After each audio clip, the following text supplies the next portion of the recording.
Japan is a place that has been and continues to be very popular for street photography, and many incredible Japanese street photographers have come out of the country. Foreigners have provided excellent bodies of work in Japan as well, but their bodies of work tend to have a different voice than the voices of those from Japan. This photographer is one example of that. His photos are loud, in your face, and easily grab your attention without quickly letting go. He is typically associated with taking pictures on the busy streets of New York City. So how did he bring a specific brand of photography to Tokyo? And what does the work he produced as a byproduct of his visits to the city have to say? And what techniques were used to create it? This is Street Smarts Volume 10, Bruce Gilden.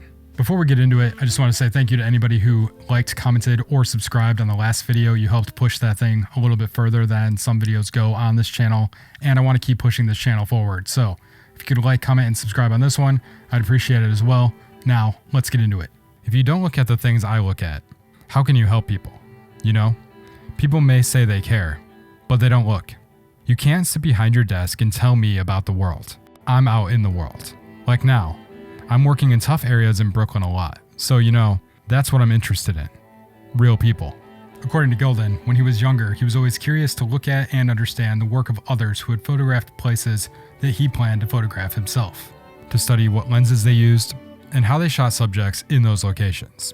In terms of Japanese photographers, he cites the emotional impact and experience he had seeing the work of Shomei Tametsu, Masahisa Fukase, Iko Hosei, and Daido Moriyama at a MoMA exhibition in 1974 called New Japanese Photography. But he keeps his influences strictly linked to photography and doesn't want to be heavily influenced by the histories or opinions of a place that have been provided by others. Gilden first took photos in Tokyo in 1994. 20 years had passed since his original introduction to the idea of shooting in Japan and the work of the photographers who shot there, many of whom he met during his trip. The work he went to Tokyo to create in the 90s would later appear in Cherry Blossom. This book was released in 2021, and it combines 34 new photos with all of those from a book he previously released in 2000 titled Go. Named after the board game Gilden saw a variety of people playing when he was in Japan. The 34 additional photos were left out of Go originally because they weren't processed until after its release.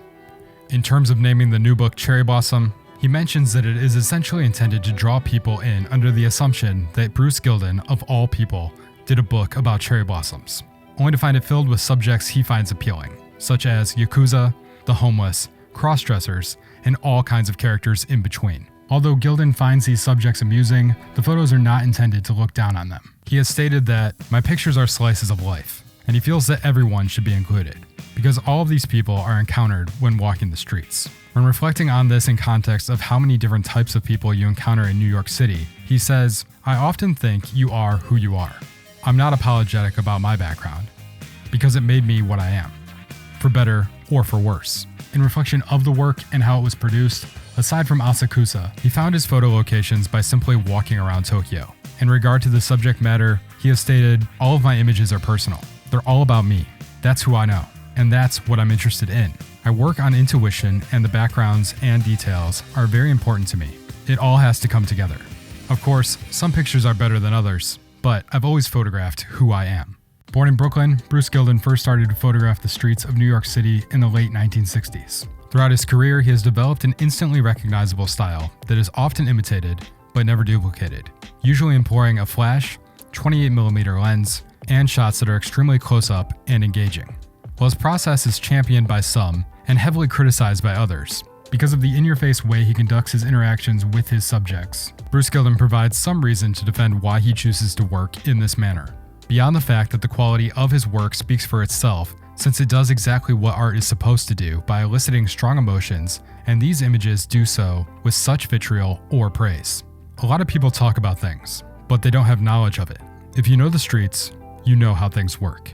No matter which side of the fence you stand on in regard to how Gilden chooses to take photos, you have to admit that the photos are both intense and compelling, and they often beg to have questions asked to provide more context about the given scenario from which they were taken and about the subjects that fill the frame. Gilden gives a few reasons for approaching photography in this way. One is that while it might be off-putting to some for him to take photos with such close proximity in theory, in practice, it's much more honest and upfront than taking photos from afar.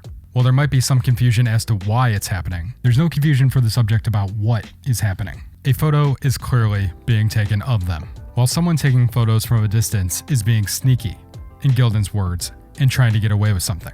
Bruce claims the eye contact and body language of his subjects, combined with the street smarts he has gathered over the years of interacting with people on the streets, are often his go-ahead to take a photo and avoid conflict. As far as the use of flash is concerned, he claims film noir as a reference for why flash photography was brought into his work in the first place. The contrast between darkness and light that the flash allows makes achieving a similar look possible, and it also allows him to shoot whenever and wherever he feels like shooting, because lighting conditions become null and void. Bruce Gilden has been in the game of photography for a long time, but unlike many of his contemporaries who change their style or move away from street photography altogether to shoot still life and landscape photos among other things, Bruce is stuck with the genre.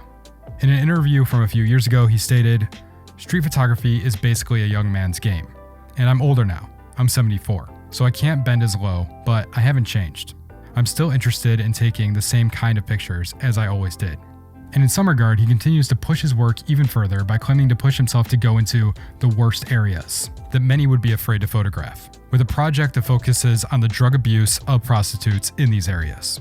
He's only able to do this because he's confident, won't go anywhere he's truly afraid of or has a bad feeling about, and has built up a rapport with the people in these places so that they are comfortable seeing him around. I don't think any photography is worth dying for, but I try to do the best that I can to avoid a situation with someone who might react in the wrong way. In all the years that I've been photographing people, I think that I have a very good track record. I'm more prone to have an argument with someone without a camera. Until next time, keep developing.